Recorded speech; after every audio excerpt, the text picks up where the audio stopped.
noite, pessoal. Muita paz para todos e para todas. Nosso 20º encontro, essa 20ª aula, estudando hoje o item o homem, o ser humano perante si mesmo. E de início, Joana traz a seguinte reflexão, que para que exista uma alegria expressiva, legítima, saudável, isso, de uma certa maneira, é resultado de um comportamento psicológico amadurecido, né? Então, torna-se essencial para que isto aconteça, essa maturidade psicológica, emocional, espiritual, que pode ter como consequência essa alegria expressiva e saudável, o autoencontro, aquele encontro do indivíduo consigo mesmo. Isso porque todas as conquistas, diz ela, do intelecto e até mesmo do sentimento que não integrem o cosmo do ser espiritual tornam-se apenas enfeites, adornos da personalidade, sem uma influência profunda na emoção, que pode permanecer com riscos de insegurança ou de crueldade, de medo e de ressentimento. Isso independente do potencial intelectual que a pessoa tenha desenvolvido. Então, a gente vê que esse amadurecimento psicológico, essa maturidade que o ser vai conquistando nas reencarnações sucessivas, nas experiências existenciais, parte do encontro consigo mesmo para o despertar do chamado si mesmo, ou despertar da sua própria consciência. Então, isso porque, mesmo que a gente alcance um grande desenvolvimento intelectual, há necessidade de que essa experiência seja experienciada, digamos assim, com maior profundidade, alcançando a profundeza do ser espiritual, para que ele possa realizar o trabalho da transformação. Daí porque, inclusive, às vezes, né, se faz aquela diferenciação entre conhecimento e sabedoria, porque o conhecimento é o acúmulo de dados, de informações no seu intelecto, enquanto que a sabedoria é essa aquisição das informações, dos dados, mas que te leva a uma transformação. Então, se não leva à transformação, é apenas o intelecto desenvolvido. Não transformou-se propriamente em sabedoria. Então, todo conflito, ela vai continuar refletindo, que não foi superado, mas veja bem, não é simplesmente esquecido, deixá-lo enterrado na sua sombra, no seu inconsciente, né? Mas todo conflito que não é superado, consciente e emocionalmente, ressurge com uma máscara nova, com uma vestimenta nova, né? Para continuar, digamos assim, infelicitando aquele que a possui. Então, ele ressurge com uma máscara diversa daquela usada anteriormente, né? Mas a matriz psicológica do problema é o mesmo. Daí porque nesse trabalho do autoencontro, às vezes nós precisamos voltar ao passado para ressignificar determinadas ocorrências, né? E isto, às vezes, requer uma base para a pessoa fazer isso, porque normalmente tudo aquilo que nos causa dor, sofrimento, a gente busca esquecer, a gente busca fugir. É importante essa preparação para lidar com essas lembranças, essas recordações, esse passado, não apenas para trazer de volta aquela carga emocional, mas para ressignificar o ocorrido, já que você não pode mudar o fato em si mesmo, mas pode mudar a forma com que você o vê. Então, veja, é interessante nesse trabalho de autoconhecimento, de autoencontro consigo, esse encontro com determinadas cicatrizes, determinadas feridas, determinados traumas, determinadas situações que até mesmo permaneciam obscurecidas, esquecidas, ocultadas do consciente, como uma espécie de proteção para a gente sofrer menos ou não sofrer, né? Porque não tínhamos estrutura para lidar com tais recordações. Mas chega um momento que, às vezes, você precisa trazer isso à tona para fazer o trabalho de ressignificação e, de uma certa maneira, né, cicatrizar a ferida, desfazer aquela matriz psicológica que vai, com o tempo, fornecendo as máscaras para que o conflito se expresse. Então, normalmente, o inconsciente que comanda, né, a vida consciente, que comanda o nosso eu consciente, é através de automatismos que foram desenvolvidos ao longo do tempo, que foram muito bem elaborados durante todo o percurso existencial e socioantropológico do ser, nas várias etapas reencarnatórias, permanecendo mais uma área como se fosse assim um instinto primário, né, repetitivo, por isso ele é automático, do que sofrendo a interferência da dimensão racional lúcida, né, do indivíduo, para que possa dimensioná-lo bem, para que possa ser bem delineado. Então, daí porque esses conflitos ocultos, às vezes, precisam ser racionalizados no sentido de nós entendermos suas possíveis causas, as consequências que gerou, para irmos buscando o caminho da ressignificação. Então, os automatismos do nosso inconsciente funcionam de tal forma como se fosse, poderíamos assim dizer, uma segunda natureza nossa, né? E que se faz, portanto, necessário racionalizar os nossos atos, a fim de adquirir a perfeita consciência da própria realidade em processo de pleno autodescobrimento, né? Para que a gente saia do piloto automático e tome consciência. Eu gosto muito de uma expressão uso na terapia, que é de uma psicóloga, me foge o nome dela agora, a esposa de Daniel Goleman, e a gente usa as iniciais PPC, que é a prática da plena consciência, você fazer as coisas com uma consciência plena do que você está fazendo. Significa você sair do piloto automático. Então, à medida que você vai se compenetrando dessa sua realidade, da realidade, inclusive, que como espírito imortal, conforme nos ensina a doutrina espírita, mais fácil se lhe torna, consequentemente, o crescimento, tanto intelectual, como moral, como espiritual, emocional, em todas as dimensões do seu ser, graças ao que ele vai processar todas as dificuldades e desafios que enfrenta na vida, né? Compreendendo que fazem parte da vida esses desafios, essas dificuldades, e que vai, portanto, assim, empreendendo uma inabordável marcha para a sua real felicidade. Então, é nesse vai e vem do nosso cotidiano, dentro da existência, né, que a gente vai buscando fazer essa autoidentificação, e aí chama-nos a atenção para aquele processo também de identificação com os outros com os quais a gente convive, já que o outro normalmente funciona, muitas vezes, como um espelho para nós, né?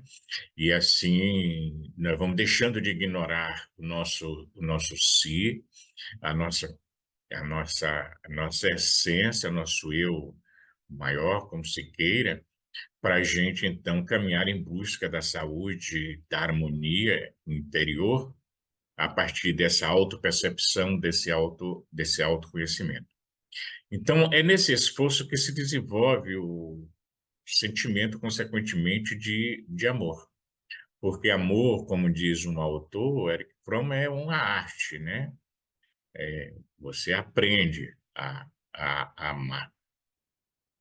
E vai ser justamente construído esse amor através de uma conduta psicológica, né, amadurecida em relação a si mesmo, tanto quanto aqueles com os quais você convive no ambiente familiar ou social.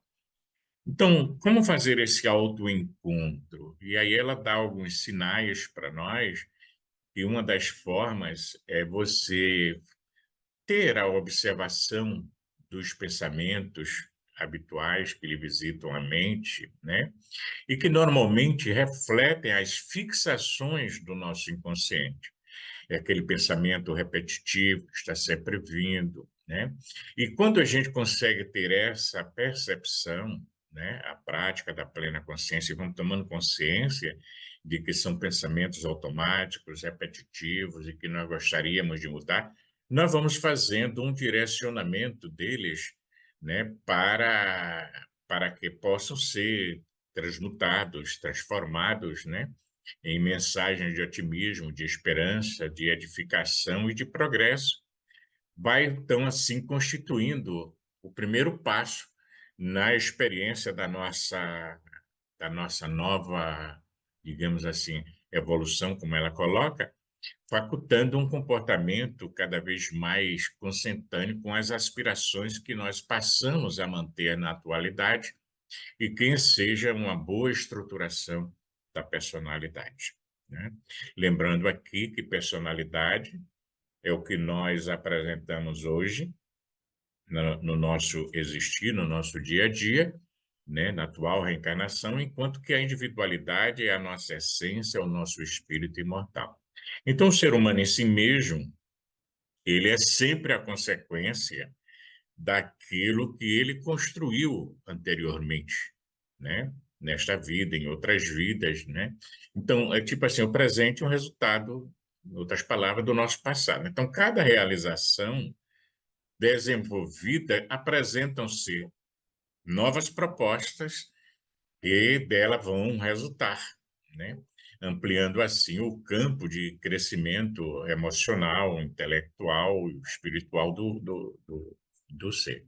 Então, os conflitos, portanto, à medida que vão sendo detectados e vivenciados de forma racional, né, desaparecem, tá? Porque as suas matrizes, né, as matrizes psicológicas que deram origem a eles, tá, deixam de predominar no campo do nosso inconsciente pela tomada de consciência sobre a sua ocorrência e que vai se renovar diante das recentes diretrizes que direcionam ao arquivamento. Então, a gente vê que é um trabalho que requer observação, persistência, continuidade, para você fazer a devida substituição, a devida mudança, a devida transformação. Então, conceitos, né, que antes não eram considerados passam a ser observados sob cuidadosa reflexão, em face da contribuição que facultam ao nosso próprio autoesclarecimento, clarificando os tormentosos enigmas do comportamento. E aí o grande contributo terapêutico da doutrina espírita para nós, através das leituras edificantes, do ouvir palestras, né?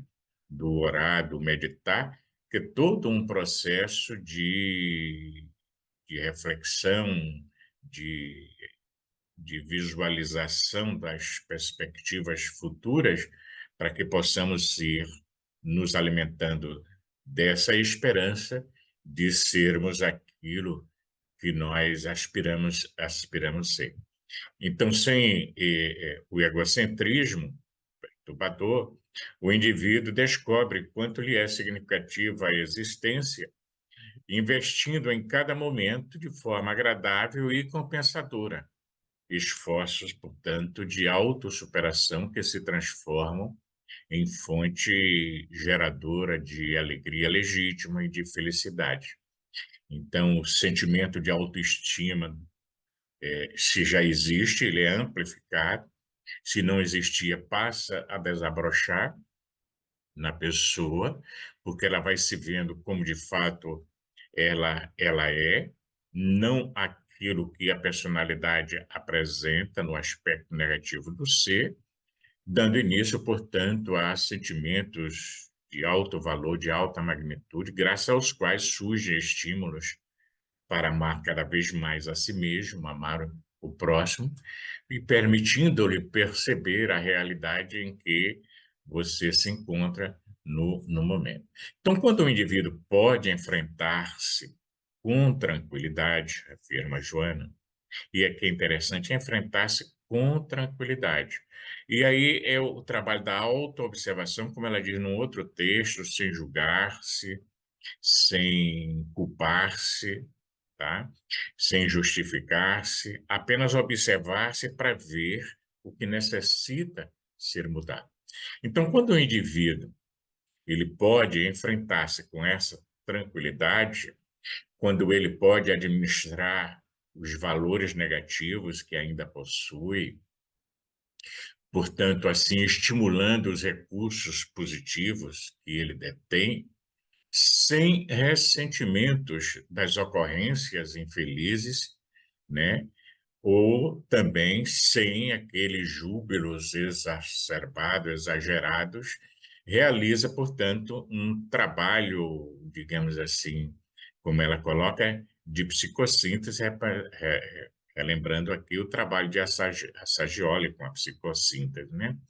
Dispondo-se à radical mudança de conceitos que eram antes conceitos perturbadores, para renovar-se com um acentuado interesse na eliminação dos conflitos que permanecem teimosos, né? Isso nos lembra Paulo quando diria, olha, o bem que eu quero fazer, isso ainda eu não faço, e o mal que eu não quero mais fazer, eu continuo fazendo. Então, era uma luta, um trabalho constante de renovação de valores, consequentemente, de conceitos, de sentimentos, emoções e, consequentemente, também de comportamento. Então, é todo um processo que se dá, né? E que, mais uma vez, repito, requer fé, esperança, persistência, né? Um trabalho árduo para esse autoencontro a fim de renovar-se. Então, tanto o homem como a mulher perante si mesmos, em autoanálise enriquecedora para esse autoencontro, eles constituem a grande meta da psicoterapia, afirma Joana, que liberta o paciente de quaisquer condicionamentos atávicos, muito antigos, ou até mesmo recentes, facultando-os caminhar com os próprios pés para assumirem responsabilidades conscientes em relação aos próprios atos. Daí porque a importância, repetindo, de não julgar-se, de não justificar-se, de não culpar-se.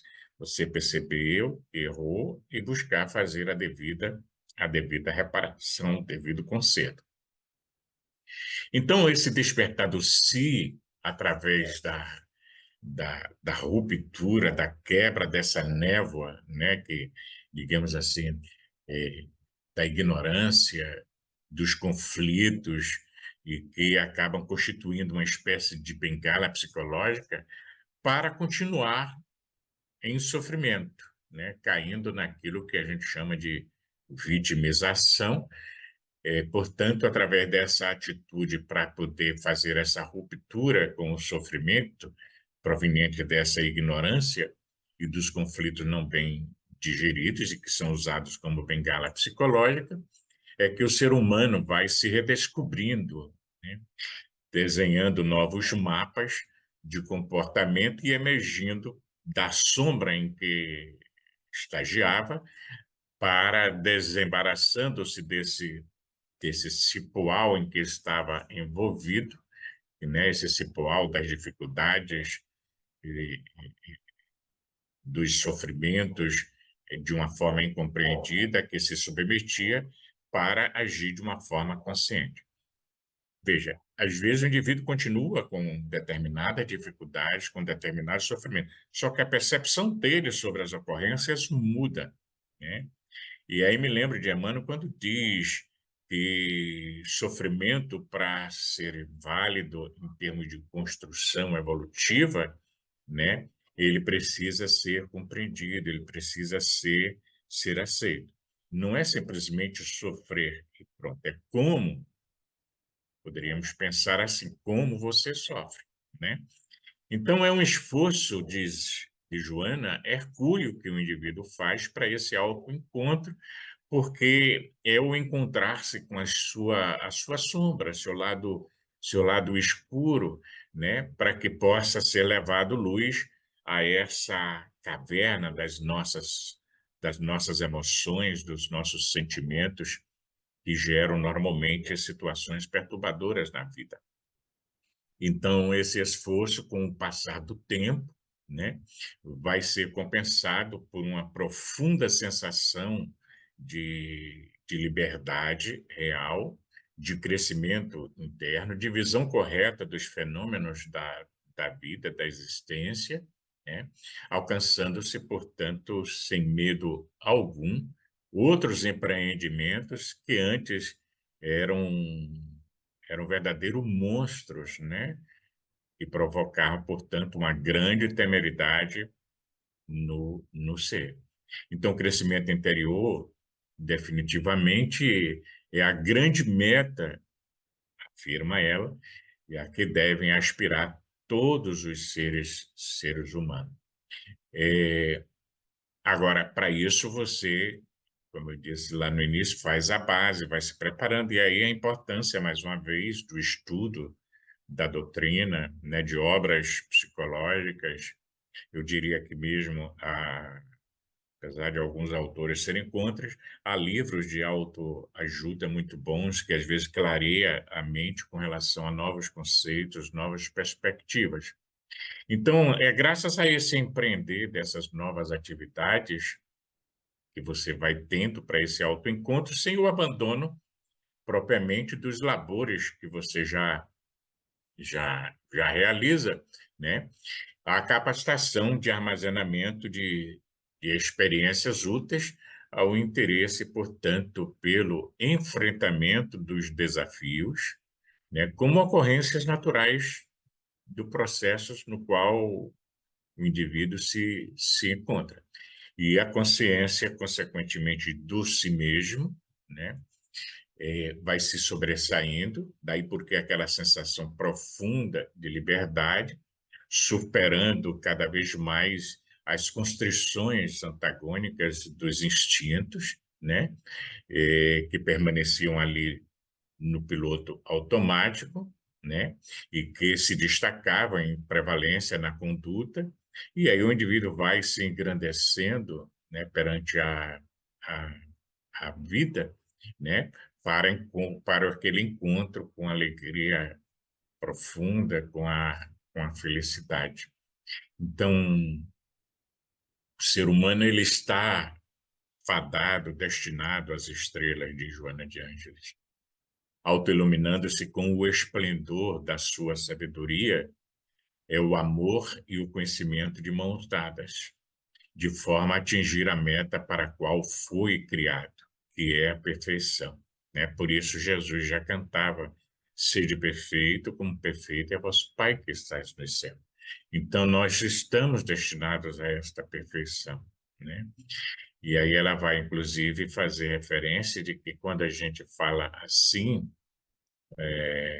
não se trata de uma fantasia religiosa ou de uma premissa falsa, né, com caráter ilusório que o sol da realidade desfaria de imediato, mas de um direito que está otorgado pela própria fatalidade existencial.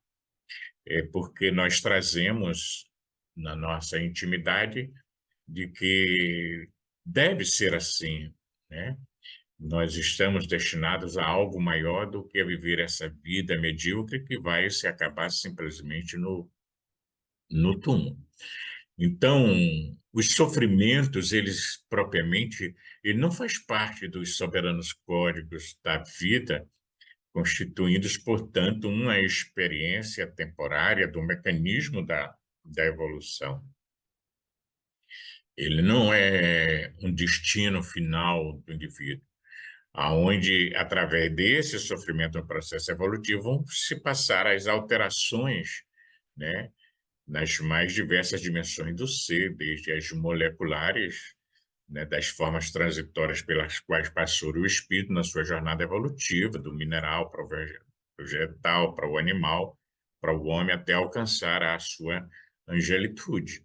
Essa é a grande jornada evolutiva do princípio inteligente. Então, reconhecer, enquanto ser humano que é, enquanto espírito reencarnado nessa experiência existencial no corpo, reconhecer a fragilidade em que se apresenta, né, as múltiplas necessidades reais ou imaginárias que caracterizam cada ser, os riscos de a gente reincidir em fenômenos perturbadores, por preferências da sensação, ao invés da emoção, é muito grande, né? Mas aqui da emoção superior, diga de passagem, né? São, portanto, reflexos da autoconsciência e de lucidez dos objetivos que devem ser alcançados, vai diferindo daqueles que estão expostos à facilidade. Então, hoje, a humanidade, de uma forma em geral, poderíamos pensar assim, é como se houvesse um retrocesso no sentido de deixar mais o campo do sentimento para vivenciar o campo da sensação fisiológica, onde vários condicionamentos estavam devidamente, digamos assim, trabalhados, guardados sob controle, vêm à tona como se fosse uma verdadeira avalanche, né? Requerendo do indivíduo vivenciar aquela experiência de qualquer jeito. Mas nós não somos só um ser de dimensão sensória, não temos só sensação física, temos emoção, temos o pensamento, né?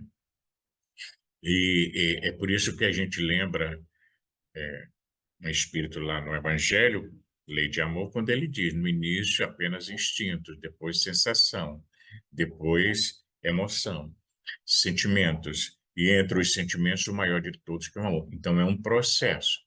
Então, às vezes, nós já alcançamos o estágio, digamos, evolutivo, de superar determinadas sensações. Mas hoje, o contexto no qual nós vivemos é um chamativo constante ao vivenciar dessas sensações mais primárias que já deveriam estar superadas. Então, essas conquistas são lentas, mas são seguras quando a gente faz esse autoencontro. E muitas vezes necessitam, de Joana, de auxílio especializado através de terapia competente que seja, inclusive, dentro de uma abordagem integral, segundo ela. E não apenas das expressões da psique cerebral, onde, às vezes, essas expressões vão ajudar bastante quando devidamente trabalhadas. Então, fazem parte dos objetivos essenciais da vida e sem os quais a criatura estará sempre a braços com os tormentos que não mais se justificam continuar existindo.